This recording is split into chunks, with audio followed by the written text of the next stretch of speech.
পররাষ্ট্র উপদেষ্টা তৌহিদ হোসেন বলেছেন, বাংলাদেশের সঙ্গে চলমান অচলাবস্থার কারণে ভারতের অর্থনীতি ক্ষতিগ্রস্ত হচ্ছে।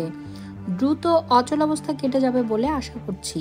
রবিবার দুপুরে জাতীয় প্রেস ক্লাবে আয়োজিত এক সেমিনারে তিনি একথা বলেন।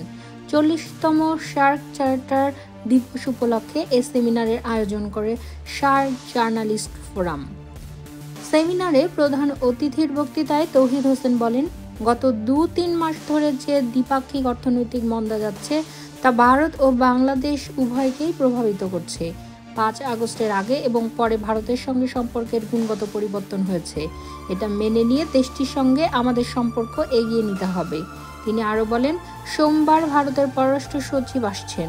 তিনি আমাদের পররাষ্ট্র সচিবের সঙ্গে বৈঠক করবেন। আশা করছি ফলপ্রসূ আলোচনা হবে। শার্কের কার্যক্রম নিয়ে প্রধান উপদেষ্টা ডক্টর মোহাম্মদ ইউনূস পজিটিভ জানিয়ে তৌহিদ হোসেন বলেন, সঠিক পদক্ষেপ নিলে আমাদের এ অঞ্চলের দারিদ্র্য কাটিয়ে ওঠা সম্ভব। ব্যবসায়িক অর্থনৈতিক স্বার্থে শার্কের কার্যক্রম শুরু করা দরকার। প্রতি বছর সামিট হওয়ার কথা ছিল, কিন্তু 10 বছরেও তা হয়নি।